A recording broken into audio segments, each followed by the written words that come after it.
নিয়তি। রাধা আমাকে বলে, কৃষ্ণ, যদি তুমি জানো যে নিয়তিতে কি আছে তাহলে তাকে বদলে দাও না কেন? মহাদেব আমাকে বলেন যে শ্রীকৃষ্ণ, যদি আপনি এটা জানেন যে সাম্বের নিয়তি এটাই, তাহলে আপনি তাকে বদলানোর চেষ্টা কেন করেন? কেন? কারণ আমি একজন পিতা, আর পিতার কর্তব্য এটাই, তিনি যেন সম্ভাব্য সব চেষ্টা করেন নিজের সন্তানের মঙ্গলের জন্য। নিয়তি আমি জানি, কিন্তু এটাও আমি জানি যে কর্মের থেকে বড় আর কোনো নিয়তি হতে পারে না। অভিজ্ঞতাও রয়েছে যে কর্মের হাতে নিয়তির এই চক্র বদলে যেতে পারে। তাই জীবনে যদি আপনার কখনো এমন মনে হয় যে এটা তো অসম্ভব, তখনও চেষ্টা করা কখনোই ছাড়বেন না। কে বলতে পারে আপনারই কর্মের কোনো এক বীজ হয়তো নিয়তির চাকায় আটকে গেল আর নিয়তিকে নিজের পথ পাল্টাতে হলো, ঠিক কি না? সেই জন্য নিয়তিকে ভাগ্য মেনে নিয়ে চুপ করে বসে থাকবেন না। নিজের নিয়তি স্বয়ং নিজের কর্মের দ্বারা নির্ধারিত করুন, কারণ আপনার এই কর্মের ওপরেই আপনার অধিকার রয়েছে। আর এই অধিকারকে নিয়তি অনেক সময় সম্মানও করে। তাহলে আসুন আর আমার সাথে ভালোবেসে বলুন, রাধা রাধা। শক্তি এক অত্যন্ত বিচিত্র বস্তু, বা বলতে পারেন অনুভূতি। পিতা সবসময় চান যেন তিনি তার শক্তি পুত্রকে সঁপে দিতে পারেন, যাতে সে শক্তিশালী হয়, যাতে তার মঙ্গল হয়। তার পুত্র সবসময় চায় যাতে সে পিতার সেই শক্তি লাভ করে, কিন্তু সেই শক্তি লাভ করার জন্য পুত্র হওয়া যথেষ্ট নয়, যোগ্য পাত্র হতে হয়। আসুন আপনাকে সহজে বোঝাই। যদি আপনি সুপাত্র হন আর আপনাকে শক্তি দেওয়া হয়, তাহলে আপনি সেই শক্তির গুরুত্ব বুঝবেন, কোথায় সেই শক্তি প্রয়োগ করা উচিত সেটা বুঝবেন। আর এটা যেহেতু অর্জন করা শক্তি হবে, সেই শক্তির অপব্যবহার হবে না। কিন্তু যদি এই আপনি কুপাত্র হন আর যদি আপনাকে এই শক্তি দেওয়া হয়, তাহলে কি হবে? দেখতে গেলে এই শক্তি আপনি দান হিসেবে পেয়েছেন, তাই না আপনি এই শক্তির গুরুত্ব বুঝবেন আর না এর প্রয়োগ আপনি জানবেন। তার অপব্যবহার হওয়া সুনিশ্চিত। তাই যদি আপনি কোনো শক্তি অর্জন করতে চান, তাহলে আগে তার যোগ্য হয়ে উঠুন। পুত্র নয়, পাত্র হয়ে উঠুন। আর আমার সাথে ভালোবেসে বলুন, রাধা রাধা। কথায় আছে, প্রত্যেক পুত্র তার পিতার প্রতিচ্ছবি হয়, আর সমস্ত প্রতিচ্ছবি চায় যেন সে তার অস্তিত্ব প্রাপ্ত করতে পারে। পুত্র চায় সে যেন তার পিতার মতো হয়, বা কখনো কখনো তার থেকেও শ্রেষ্ঠ হয়। সেটা কোনো অনুচিত ব্যাপার নয়। অনুচিত তখন হয় যখন পুত্র নিজের পিতার মতো হবার স্বপ্ন পূরণ করতে গিয়ে বা তার থেকেও শ্রেষ্ঠ হওয়ার স্বপ্ন পূরণে অনুচিত পথের আশ্রয় নেয়। কারণ তারপরে সে তার পিতার গুণগুলি আত্মসাৎ করতে চায় না। সে শুধুই এটা চায় যে সংসারের চোখে যেন আমি শ্রেষ্ঠ প্রমাণিত হই। এটা অনুচিত। সংসারে এমন অনেক মানুষ আছেন যারা এই কারণে শ্রেষ্ঠ হবার চেষ্টা করেন যাতে তার পরিবারের তার পিতার সম্মান বৃদ্ধি পায়।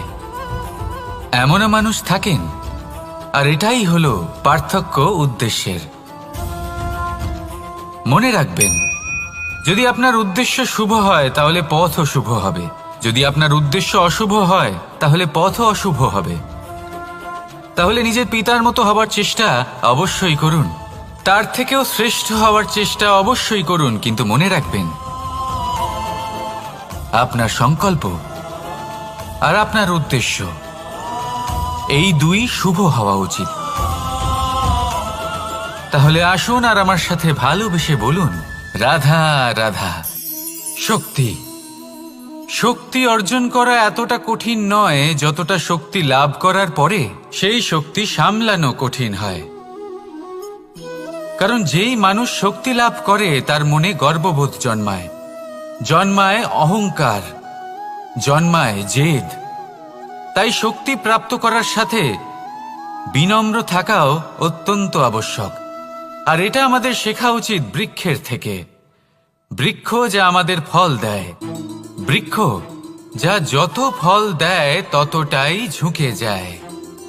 আমরা পাথর মারি ওই বৃক্ষের থেকে ফল প্রাপ্ত করার জন্য। সেই পাথরের মার সহ্য করেও বৃক্ষ আমাদের ফল দেয়। কোনো গর্ববোধ নেই, কোনো অহংকার বোধ নেই, আর সেই জন্য এই বৃক্ষের পুজো করা হয়। এটাই হলো মাহাত্ম্য শক্তির সাথে বিনম্রতার। যদি এই শক্তি সৃজন করে থাকে, সাহায্য করে থাকে, সম্বল হয়ে থাকে, তবেই সেই শক্তি উপযুক্ত। আর নয়তো সেই শক্তি একদিন আপনাকে আসক্ত অবশ্যই করবে। তাহলে শক্তি অবশ্যই অর্জন করুন, কিন্তু তার সাথে সেই শক্তি সামলানোর মতো বিবেকও আপনাকে অবশ্যই জাগ্রত করতে হবে। তাহলে আসুন আমার সাথে ভালোবেসে বলুন, রাধা রাধা। অহংকার অত্যন্ত বলশালী হয়। এই অহংকার মানুষকে কখনো নত হতে দেয় না। অদ্ভুত ব্যাপার, এই অহংকার যা মানুষকে কখনো নত হতে দেয় না, সেটাই তার পতনের কারণও হয়ে দাঁড়ায়। যেখানে মানুষ এটা ভাবতে শুরু করে যে শুধুমাত্র সেই যোগ্য, সেখান থেকেই তার পতনের আরম্ভ। ঠিক কিনা? দেখুন, যদি কোনো মানুষ এটা ভাবে যে আমি এই সব কিছু করতে পারি, তাহলে তা হলো বিশ্বাস। কিন্তু যদি সে এটা ভাবতে থাকে যে শুধুমাত্র আমি এই কাজ করতে পারি, তাহলে তা হলো সেই ব্যক্তির অহংকার। আর এটা আপনাকে বিনাশের দিকে অবশ্যই নিয়ে যাবে। মনে রাখবেন, যখন আমি আর শুধুমাত্র এই দুই এক হয়ে যায়, সেখান থেকে আপনার পতনের সূত্রপাত হবেই। তাই আপনি কখনোই এই অহংকারের চক্রব্যূহে ফেঁসে যাবেন না। বিশ্বাস রাখুন নিজের ওপর এবং অন্যের ওপরও। আর মনে রাখবেন, বিশ্বাসের মধ্যে বিশ্বের প্রত্যেকটা বস্তু বসবাস করে। তাই এই অহংকারকে ত্যাগ করে ফেলুন আর আত্মবিশ্বাসের ওপর মনোসংযোগ করুন। আর আমার সাথে ভালোবেসে বলুন, রাধা রাধা। মানুষ নিজের জীবনে ঈশ্বরকে খুব মান্য করে। ওনার জন্য কি না করে, ভিন্ন ভিন্ন নামে তাকে স্মরণ করে, তাকে পুজো করে, তার আরাধনা করে। সে জানে যে ঈশ্বর তাকে শক্তি অবশ্যই দেবেন, তাকে সাহায্য অবশ্যই করবেন। কিন্তু যখন প্রশ্ন আসে গুরু এবং ঈশ্বরের, তখন গুরুর মান কখনো কম হওয়া উচিত নয়। কারণ সত্যি বলতে কি, গুরুই হলেন সেই সিঁড়ি যা বেয়ে আপনি ঈশ্বরের কাছে পৌঁছানোর পথ খুঁজে পাবেন। সেই পথ আপনি গুরুর থেকেই পাবেন। গুরু না থাকলে আপনি কখনো ঈশ্বর লাভ করতেই পারবেন না। আর জীবনে অনেক সময় লক্ষ্যের থেকেও অনেক বেশি গুরুত্বপূর্ণ হলো পথ। তাই এই পথের সম্মান করতে শিখুন, অর্থাৎ গুরুকে সম্মান করতে শিখুন। কারণ গুরুই হলেন পরমেশ্বর। তাহলে আসুন আর আমার সাথে ভালোবেসে বলুন, রাধা রাধা। আপনার জীবনে আপনার প্রকৃত বন্ধু আসলে কে? আপনার সব থেকে শ্রেষ্ঠ মিত্র আসলে কে? তিনি যিনি সময় এলে পরে আপনাকে সাহায্য করেন, নাকি তিনি যিনি সময় এলে পরে আপনাকে অর্থ দেন? দেখুন, আমরা হলাম মানুষ, আমাদের জীবনে লেনদেন চলতেই থাকে। এটা আমাদের জীবনের অভিন্ন অংশ। কিন্তু অনেক সময় এমন হয় যে আমরা তাকেই নিজের প্রকৃত বন্ধু বলে মনে করি, যিনি আমাদের একটা বহুমূল্য উপহার দেন। ঠিক কিনা? এবার আপনার জীবনে সেই বহুমূল্য উপহার কোনটা, ওই অমূল্য মিত্র আসলে কে, সেই সিদ্ধান্ত হলো আপনার। কিন্তু যদি আপনি আমাকে জিজ্ঞেস করেন, তাহলে আমার মতে স্বর্ণ, হিরে, মুক্ত, ধন এগুলো বহুমূল্য নয়। বহুমূল্য হলো সঙ্গ, যখন আপনি একা হয়ে যাবেন, সময়, যখন আপনার তাকে প্রয়োজন হবে, সমর্পণ, যখন আপনার বিশ্বাসের প্রয়োজন পড়বে। যে মানুষ আপনার প্রতি এই 3 গুণ প্রদর্শন করেন, যিনি আপনার কঠিন সময়ে আপনাকে অবশ্যই সঙ্গ দেবেন, যখন আপনার প্রয়োজন পড়বে আপনাকে অবশ্যই সময় দেবেন, আপনার প্রতি সম্পূর্ণ সমর্পিত থাকবেন, সেই হলো আপনার আসল মিত্র, সেই হলো আপনার প্রকৃত বন্ধু। কারণ সত্যি বললে, বন্ধুত্বের অর্থই হলো নিজেকে সম্পূর্ণরূপে কারোর কাছে সমর্পণ করে দেওয়া। তাই আপনার সেই বন্ধুর জন্য নিজের প্রাণ উজাড় করে দিন আর ভালোবেসে বলুন, রাধা রাধা। মানুষ জীবনে 3টে কাজ অবশ্যই করে থাকে। কিছু দান করে, কিছু গ্রহণ করে, আর কিছু ত্যাগ করে দেয়। এটাও ভাবতে থাকে যে এটা করলে কিভাবে করবে। দেবার জন্য পর্যাপ্ত ধন নেই, নেবার জন্য সংসারে অত স্নেহ নেই, আর ত্যাগ করার জন্য জীবনে এত সুখই নেই, তাহলে কিভাবে করবে? আসলে আমরা বস্তুগত চাহিদা অর্জনে এত ব্যস্ত হয়ে পড়ি যে আমরা বুঝতেই পারি না যে কি নেবার আছে, কি দেবার আছে, আর কি ত্যাগ করার আছে। তাহলে আজ আমি আপনাকে বলেই দিই, মনে রাখবেন এই 3টে গুরুত্বপূর্ণ গুণ, 3টে গুরুত্বপূর্ণ কথা। দেবার জন্য আছে দান, নেবার মতো আছে জ্ঞান, আর ত্যাগ করার মতো আছে অহংকার। যখন আপনি দান করতে শিখে যাবেন, জ্ঞান অর্জন করার শক্তি আপনা থেকেই আপনার মধ্যে চলে আসবে। আর যখন এই জ্ঞান আপনার মধ্যে প্রবেশ করবে, অহংকার আপনা থেকেই আপনার থেকে দূরে চলে যাবে। যে ব্যক্তি এই 3-এর মধ্যে ভারসাম্য বজায় রাখতে পারে, তার বর্তমান, ভূত, ভবিষ্যৎ, লোক, পরলোক সবকিছু শুধরে যায়। যেই দিন আপনি দান করতে শিখে যাবেন, জ্ঞান আহরণ করতে শিখে যাবেন, অভিমান ত্যাগ করতে শিখে যাবেন, আপনার সর্বশক্তিশালী, সর্বশক্তিমান পরমেশ্বরেরও প্রয়োজন পড়বে না। কারণ তখন ঈশ্বর আপনার মধ্যেই বাস করবেন। তাহলে আসুন আর আমার সাথে ভালোবেসে বলুন, রাধা রাধা। জীবনে অনেক সময় সমস্যা আমাদের চারদিক থেকে ঘিরে ফেলে। এই সমস্যা নানান ধরনের হতে পারে। আর্থিক সমস্যা হতে পারে, পারিবারিক সমস্যা হতে পারে, কোনো সম্পর্ক নিয়ে সমস্যা হতে পারে, কখনো কোনো দৈনিক সমস্যা হতে পারে, কখনো কোনো দ্বন্দ্ব হতে পারে, অনেক সমস্যা হতে পারে। কিন্তু যখনই কোনো সমস্যা আসে, আমাদের মনে তার জন্য একটা উত্তর অবশ্যই থেকে থাকে, যা আমাদের অন্তরে রয়েছে। একে আমরা বলি আত্মা। আত্মা হলো পরমাত্মারই রূপ, আর পরমাত্মা তা কখনোই কিছু অনুচিত চাইবে না, তাই তো? এই আত্মা খুব ভালো করে জানে যে কোনটা উচিত আর কোনটা অনুচিত। যদি আসল বিষয়ের কথা বলি, তাহলে আপনাকে নিজের মনকে বুঝতে হবে। কারণ আত্মা তো পরমাত্মা থেকেই আসে, কিন্তু এই মন মানুষ জন্ম থেকেই প্রাপ্ত করে, যার বিকাশ হয় এই সংসারকে দেখে। যেদিন আপনার এই মন আর আপনার এই আত্মা, এই দুই এক হয়ে যাবে, আত্মসাৎ হয়ে যাবে, সেদিন আপনার জীবনে না কোনো সমস্যা থাকবে, না কোনো ঝঞ্ঝাট থাকবে, না কোনো সংকট থাকবে। কারণ আপনার কাছে সেই সমস্ত সমস্যার, সমস্ত বিপদের সমাধান থাকবে, আর তাও আপনারই অন্তরে। তাহলে আসুন আর আমার সাথে ভালোবেসে বলুন, রাধা রাধা। ভক্তি আর শক্তি, এই দুইয়ের মধ্যে সম্পর্ক অত্যন্ত সরল। মানুষ ভক্তি করেন যাতে তিনি শক্তি লাভ করতে পারেন, আর শক্তি লাভ করার পরে ভক্তিভাব ভুলে যান, আর শক্তির প্রতি আসক্তিতে মত্ত হয়ে যান, আর সেখান থেকেই তার বিনাশ শুরু হয়। কেন? কারণ ভক্তির দ্বারা প্রাপ্ত শক্তি অন্য কারোর হিতের জন্য ব্যবহার করতে হয়, অন্য কারোর মঙ্গল করার জন্য ব্যবহার করতে হয়, কারোর বিনাশের জন্য নয়।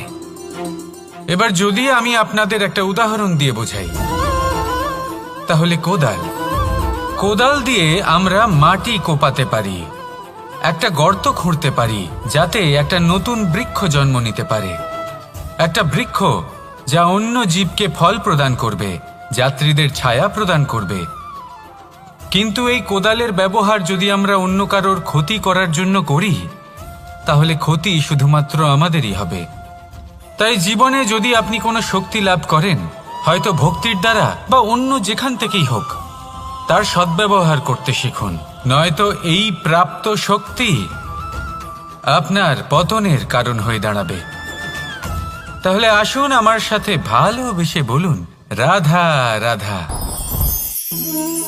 বরদান অত্যন্ত বিচিত্র এক বিষয়, কিন্তু দেখতে গেলে এই বরদান কি না করতে পারে। এক দরিদ্রকে রাজা বানিয়ে দিতে পারে, একজন দুর্বলকে এই সংসারের সব থেকে শক্তিশালী ব্যক্তি বানিয়ে দিতে পারে। কিন্তু আমরা ভুলে যাই এক অত্যন্ত গুরুত্বপূর্ণ কথা।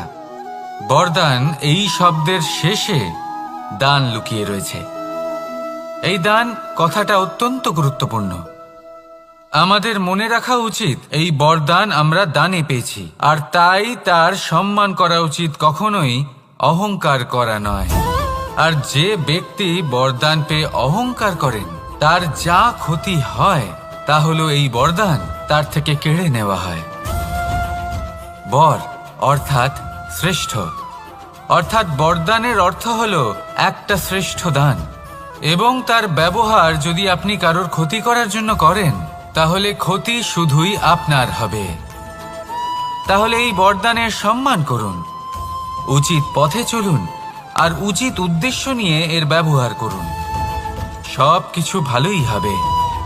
তাহলে আসুন আর আমার সাথে ভালোবেসে বলুন রাধা রাধা। পিতা আর পুত্রের সম্পর্ক অত্যন্ত মধুর হয়ে থাকে।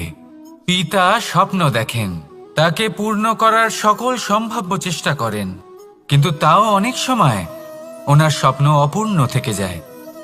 তখন পিতা ভাবেন যে স্বপ্ন উনি পূর্ণ করতে পারেননি ওনার সন্তান তা অবশ্যই পূরণ করবে। যে স্থানে উনি কখনো পৌঁছতে পারেননি সেই স্থানে ওনার পুত্র অবশ্যই পৌঁছবে। পিতা নিজের সন্তানের ভবিষ্যৎ নিয়ে সেই স্বপ্ন দেখেন, আর যখন সেই সন্তান সামনে এগোতে থাকে তখন তার দুঃখ হয় না, বরং গর্ব হয়। ওনার ভালো লাগে এটা দেখে যে ওনার সন্তান অনেক উন্নতি করছে। কিন্তু যখন সন্তান নিজের অভিভাবকের শক্তি দেখে, তার যশ দেখে হিংসা করতে থাকে, সমস্যা সেইখানেই শুরু হয়। সেই জন্য সকল সন্তানকে এটা মনে রাখতে হবে, দেখুন, পুত্র হবার সুবাদে, এক সন্তান হবার সুবাদে এটা হলো আপনার অধিকার যে আপনি আপনার পিতার থেকে বেশি উন্নতি করবেন।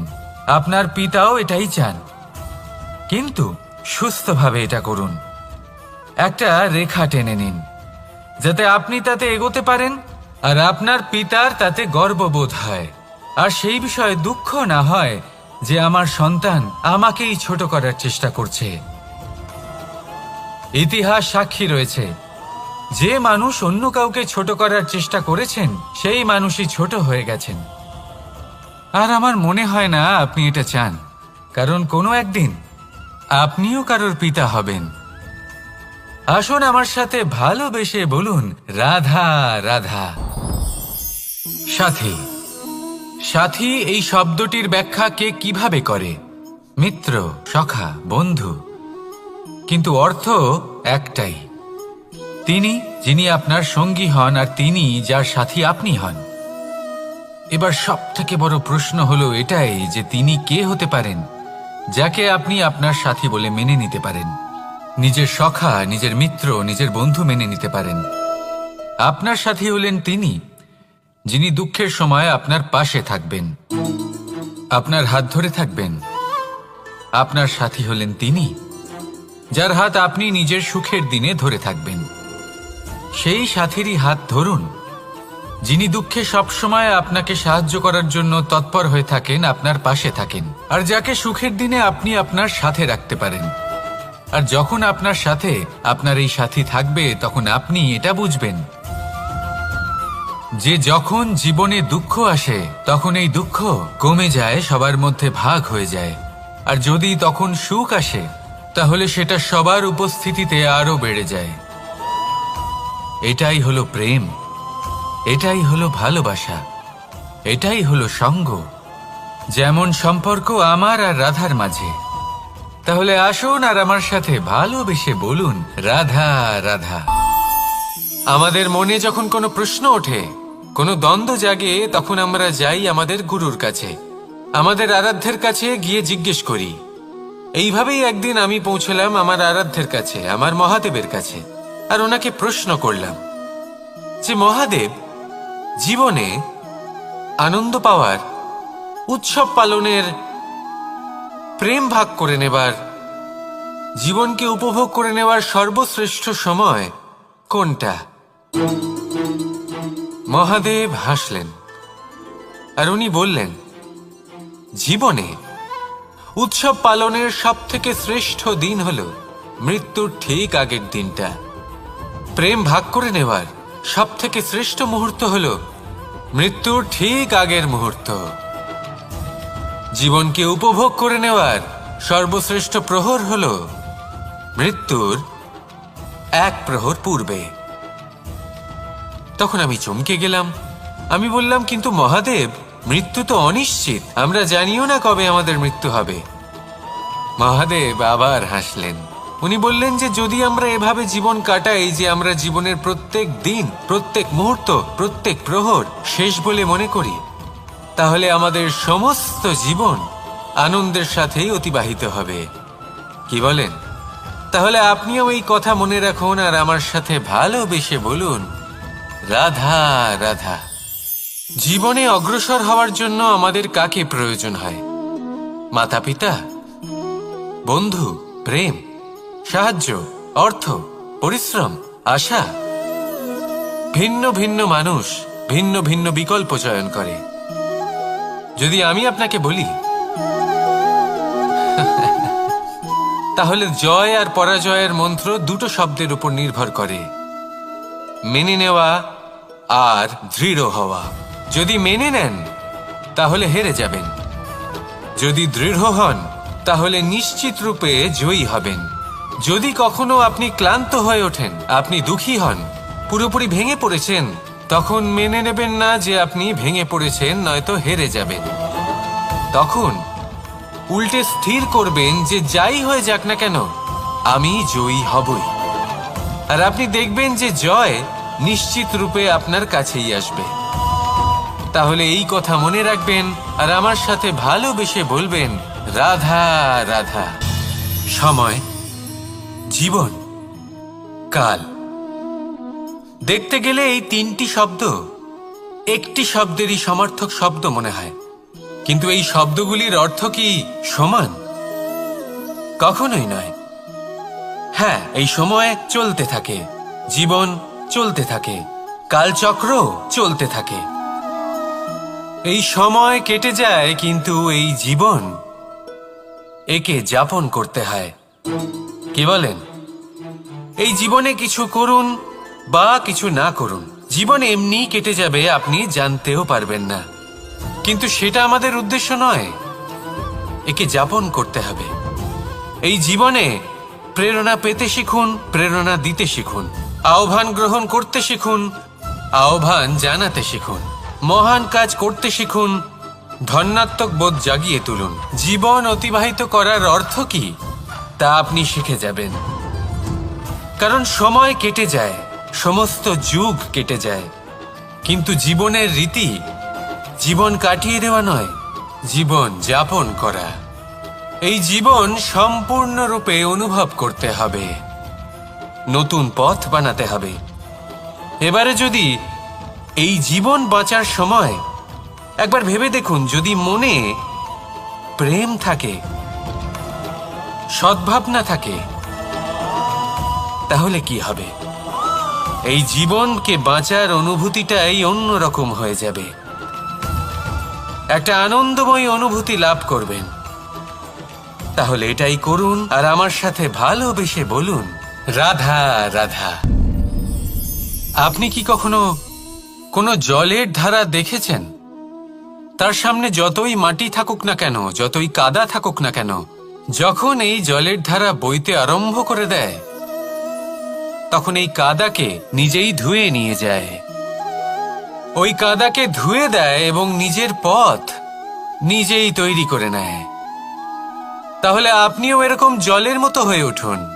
যদি হয়ে উঠতে পারেন, তাহলে নিজের মনের, নিজের ভাবনার, নিজের জীবনের যত অনাবশ্যক তত্ত্ব আছে, অনুপযোগী অংশ রয়েছে, অর্থাৎ অপরিষ্কার অংশ রয়েছে, তা নিজে থেকেই নির্মল হয়ে উঠবে। আর যেরকম জলের ধারা কখনো থেমে থাকে না, সব সময় বয়ে চলে, সেইভাবে আপনিও কখনোই থামবেন না। সবসময় বয়ে চলুন, এগোতে থাকুন। পথে যদি অনেক বিপদ আসে, সমস্যা আসে, থামবেন না, তার উপর নিরন্তর প্রহার করুন, নিরন্তর প্রয়াস করুন আর অগ্রসর হন। আপনি ভেবে দেখুন, এই জলের ধারা কখনো থেমে থাকে না, সবসময় বয়ে চলে। বিপদের সম্মুখীন হয়ে তাকে সাথে বয়ে নিয়ে চলে। সেই জন্য জলের ধারা, প্রবাহমান এই ধারা, এর থেকে কখনো দুর্গন্ধ আসে না, এতে কখনো ময়লা জমতে পারে না, বরং পালিত হয় সুন্দর প্রাণবন্ত জীবজন্তু, যেমন সুন্দর ছোট মাছ। তাই আপনিও এটাই করুন, কখনো থামবেন না, শুধু চলতে থাকুন, জলের ধারার মতো বইতে থাকুন। আপনি আপনার লক্ষ্য অবশ্যই খুঁজে পাবেন, আর তার সাথে নিজের অন্তরের যে মালিন্য রয়েছে তা আপনি নিজেই নিজের থেকে দূরে করে দেবেন। তাহলে আসুন আর আমার সাথে ভালোবেসে বলুন, রাধা রাধা। এবার অনেক সময় মানুষের মনে এরকম প্রশ্ন আসে যে এই সংসারে সবথেকে বড় বিপদ কি? কেউ বলে ধর্ম সংকট, আবার কেউ বলে প্রাণের ওপর আসা সংকট। প্রত্যেক মানুষের জীবনে বিভিন্ন সংকট আসে, আর এই সমস্ত সংকট অত্যন্ত বিচিত্র হতে পারে। এই সমস্ত সংসার হলো সংকট দ্বারা পরিপূর্ণ। ঠিক আছে, আপনাকে একটা উদাহরণ দিই।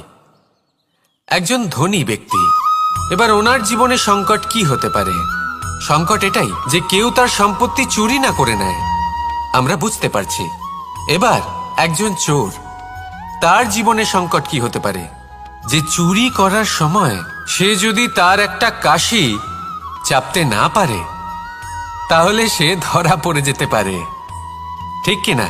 আবার অনেক সময় এমনও হয় যে যার জন্য আমি সংকট, সেও আমার কাছে সংকট। যেমন এই পরিস্থিতিতে দেখুন, সংকট হলো সংকট, এ তো জীবনে থাকবে, কিন্তু এর সম্মুখীন কিভাবে হওয়া যায়? খুব সরল, সব এটার ওপর নির্ভর করে, মনের ওপর। এই মনকে নিয়ন্ত্রণ করলে সব ঠিক থাকবে। এবার যদি ধনী ব্যক্তি মনকে নিয়ন্ত্রণ করে ফেলেন, নিজের অর্থের ব্যবহার শুভ কাজের জন্য, সমাজের সেবার জন্য বিকাশ করতে করেন, ওই অর্থকে একত্রিত করে না রাখেন, তাহলে চুরির সমস্যা, এই সংকট সেখানেই কেটে যাবে। এবার যদি কথা বলি সেই চোরের, তাহলে চোর যদি নিজের মনকে সংযত করে নেয়, যদি নিজের কর্মকে নিয়ন্ত্রণ করতে পারে, তাহলে এমন কোনো স্বর নেই যা ওকে ধরা পড়তে বাধ্য করবে। সেই জন্য জীবনে সংকট যতই আসুক, যত বড়ই সংকট আসুক না কেন, কবচ হলো একটাই, আর এই কবচের নাম হলো আত্মনিয়ন্ত্রণ। নিজের মনকে নিয়ন্ত্রণে রাখতে শিখুন। এটা নিজের জীবনে প্রয়োগ করে তো দেখুন। যদি আপনি করতে পারেন, তবে আপনি দেখবেন যে সংকট তো জীবনে আসা যাওয়া করে, কিন্তু সেই সংকটগুলির সম্মুখীন আপনি এইভাবে করতে পারবেন। তাহলে সেটাই করুন, আর আমার সাথে ভালোবেসে বলুন, রাধা রাধা। এই দড়িটা দেখুন, ছোট ছোট রেশম দ্বারা তৈরি, এটা সরু সুতো দ্বারা তৈরি হয়েছে এটা, আর এ অত্যন্ত কোমলও বটে। আর আপনি চাইলে এটা সোজাও করে দিতে পারেন, আর চাইলে এটা বেঁকিয়েও দিতে পারেন, আর যদি চান তাহলে এটা গোল গোল করে বেঁধে কোথাও রেখেও দিতে পারেন। এবার এই কোমল দড়ি যদি কোনো নিষ্ঠুর কঠিন পাথরে বারংবার জড়িয়ে দেওয়া হয়, তাহলেও তাকেও কাটতে পারে, নিজের ছাপ ছেড়ে যেতে পারে, সেটার আকারও বদলে ফেলতে পারে। এবার এর কারণ কি?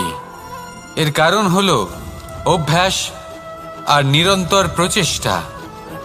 যদি আপনিও চেষ্টা করেন আর নিরন্তর কর্ম করে যান, তাহলে আপনার প্রারব্ধ পাথরের মতো কঠিনই হোক না কেন, তাতে ভাঙন ধরিয়েও আপনি নিজের লক্ষ্যে অবশ্যই পৌঁছতে পারবেন।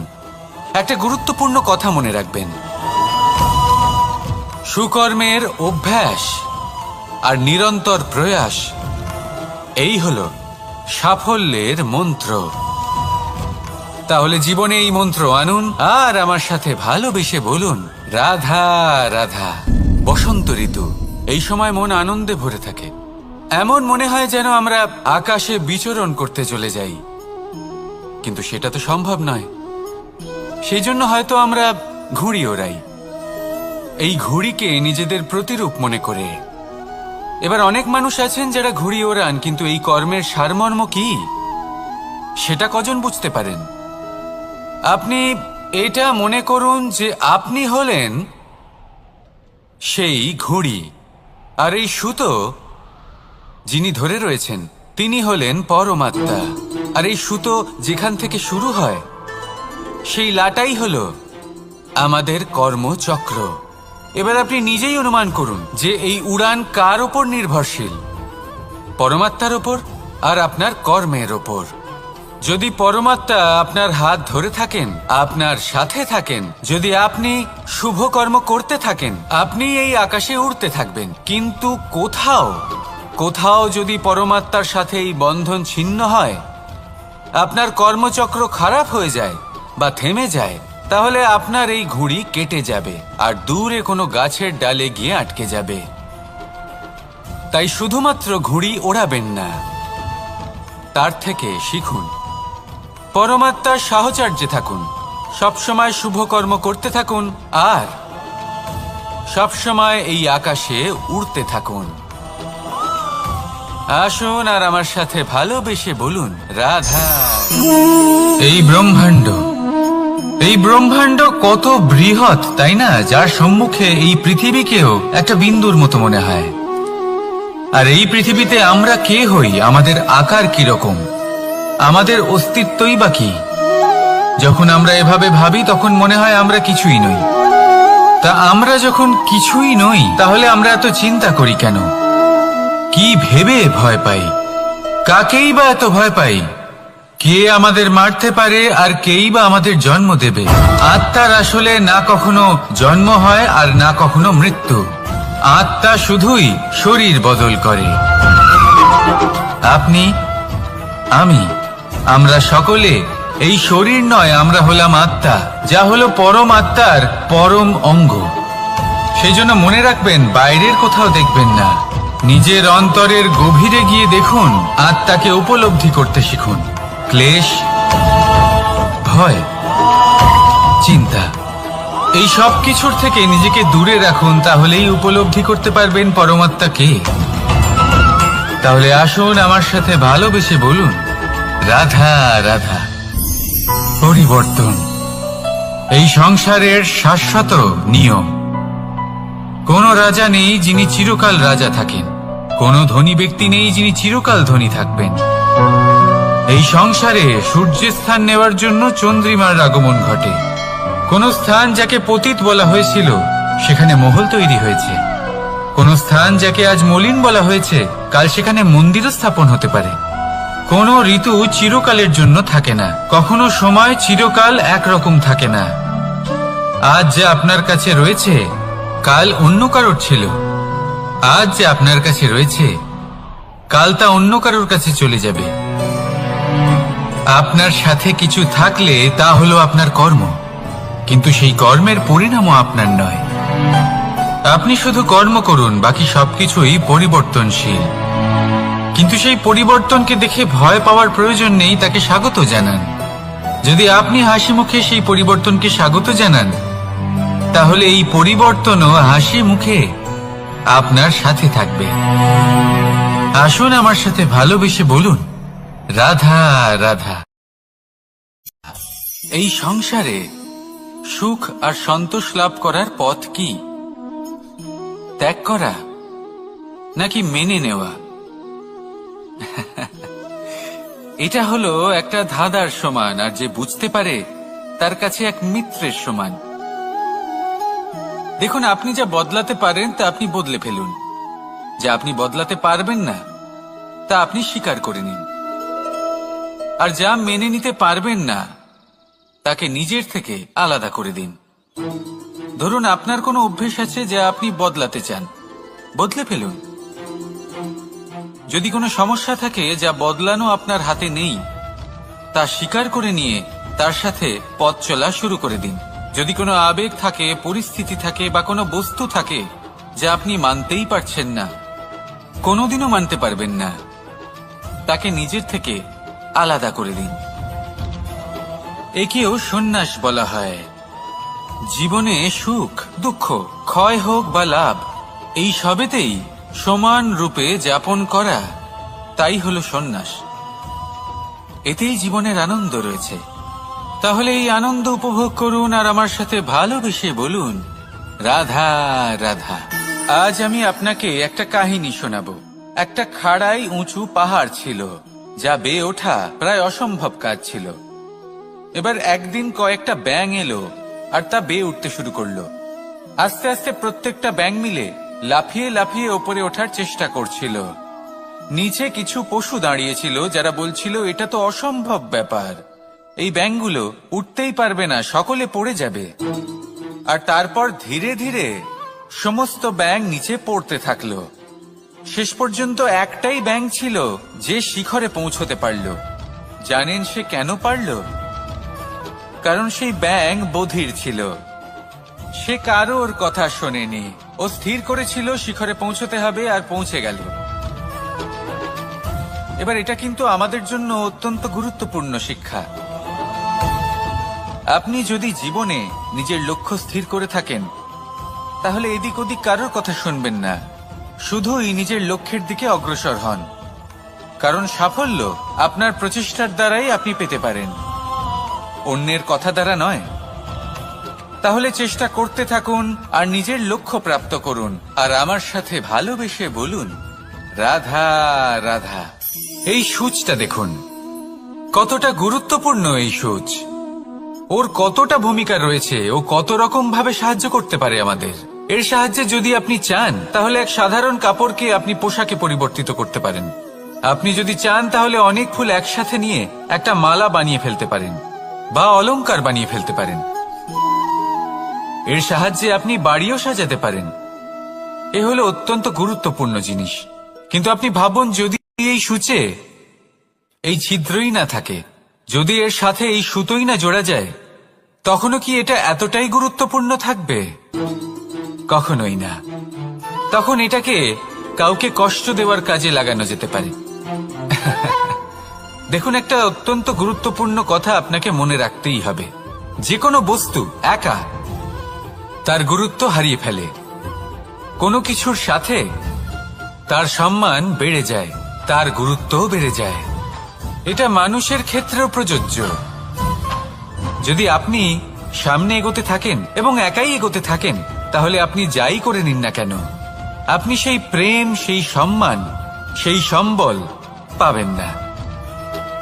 কাউকে নিজের সাথে নিয়ে চলুন, আপনারও মান বাড়বে। কাউকে তার যোগ্য স্থান দিন, আপনারও সম্মান বাড়বে। ঠিক সেইভাবেই যেইভাবে এই সুতোর দ্বারা সূচের সম্মান বাড়ে, আর যেমন প্রেম দ্বারা গুণের মান বেড়ে যায়। তাহলে আসুন আর আমার সাথে ভালোবেসে বলুন, রাধা। উপহার। উপহার কারোর জন্য বস্তু হতে পারে, তো কারোর জন্য অনুভূতি। কিন্তু এই উপহার সকলের ভালো লাগে। এবার যদি জিজ্ঞেস করা হয় যে উপহার কিরকম হওয়া উচিত, তাহলে কেউ বলবে যে উপহার এমন হওয়া উচিত যার সাথে আমরা সোনা রূপোর তুলনা করতে পারি। কেউ বলবে এমন উপহার হওয়া উচিত যা পেলে কারোর মন খুশি হয়ে ওঠে, সে আনন্দ উপভোগ করে। ব্যক্তি উপহার যা দিচ্ছে তা নির্ভর করছে তার আর্থিক অবস্থার উপরে। কিন্তু উপহার যাই হোক না কেন, তাতে একটা অনুভূতির অভাব কখনোই থাকা উচিত নয়। আর সেই অনুভূতি হলো ভালোবাসার অনুভূতি। তাই মনে রাখবেন, ভালোবাসার থেকে বড় উপহার আর কিছুই নেই। আর যদি ভালোবাসার এই উপহার আপনি লাভ করেন, তার থেকে বড় আর কোনো সম্মান নেই। রাধা রাধা। কখনো কোনো বাচ্চাকে দেখেছেন? কত কিছু ঘটতে থাকে তার জীবনে। শৈশব থেকে বেড়ে ওঠা অবধি অসংখ্য অনুভূতি অনুভব করে সে। কখনো পড়ে যায়, কখনো আহত হয়, কখনো জ্ঞান লাভ করে, কখনো কষ্ট সহ্য করে তো কখনো আনন্দ উপভোগ করে, কিন্তু মনে রাখে সে শুধুমাত্র আনন্দের মুহূর্তগুলি। এবার শুধু একবার আপনার জীবনের প্রারম্ভের দিকে তাকিয়ে দেখুন, আপনার শৈশবে তাকিয়ে দেখুন। আপনি দেখবেন বেশিরভাগ যেসব স্মৃতি আপনার মনে আছে সেগুলি সমস্ত ভালো মুহূর্তের, খারাপ মুহূর্তের নয়। সেই জন্য শৈশব সব থেকে সুখী হয়, এতে নিশ্চিন্ত থাকা যায়। সেই জন্য আজ আপনি যতই বড় হয়ে উঠুন না কেন, খারাপ স্মৃতি, খারাপ ঘটনা সব ভুলে যাওয়ার চেষ্টা করুন। একবার খারাপ ঘটনা ভুলে যাওয়ার অনুভূতি আপনার হয়ে গেলে তখন মনে রাখবেন, যতই কঠিন পরিস্থিতির মুখোমুখি আপনাকে হতে হোক, তার মোকাবিলা করতে আপনি সক্ষম। রাধা রাধা।